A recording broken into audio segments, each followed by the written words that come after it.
हिंगणघाट येथील लाखो रुपयांच्या तोडीची चर्चा। एमडी ड्रग्ज संदर्भातील डीबी पथकांची कारवाईवर संशय।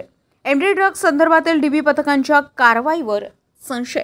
शहरात शुक्रवारी दिनांक 19 सप्टेंबर मध्यरात्री सुमारास सिंधी कॉलनी परिसरामध्ये एमडी ड्रग्ज मिळाले असून कारवाई करण्याकरिता गुन्हे प्रगटीकरण पथक यांनी धाड टाकल्याची चर्चा सर्वत्र झाली असून या कारवाईत लाखो रुपयांची देवाणघेवाण करून तोडी झाल्याची चर्चा देखील शहरात ठिकठिकाणी रंगू लागली, ज्यामध्ये विशेषतः पोलीस प्रशासनाच्या कार्यप्रणालीवर थेट प्रश्न निर्माण झाले। डीबी पथकाकडून पैसे घेऊन कारवाई न करता प्रकरण दाबण्यात आले अशा चर्चांना उधाण आलंय। शहरातील नागरिकांकडून तीव्र संताप व्यक्त केला जात असून नेमकं यामागील सत्यता तपासली पाहिजे। याकरिता खरंच असं घडलं की नाही यासाठी विशेष चौकशी नेमण्याची गरज आहे।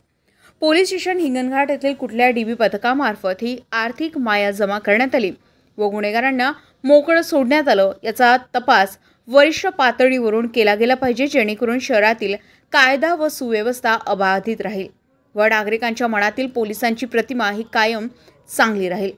सदर प्रकरणामध्ये दोषी पोलीस व एमडी ड्रग्ज विक्रेते त्यांच्यावर कठोर कारवाईची मागणी जोर पकडू लागल्यानं वर्धा पोलीस अधीक्षक अनुराग जैन यांनी चौकशी करून दोषी आढळणाऱ्या कर्मचारी व संबंधित आरोपी यांच्यावर कठोर कारवाई करण्यात यावी, तसेच एमडी सारखे घातक ड्रग्ज शहरात न मिळावे याकरिता देखील विशेष ऑपरेशन पोलीस प्रशासनातर्फे राबवण्यात यावे अशी समस्त हिंगणघाट शहरवासियांकडून मागणी करण्यात येत आहे।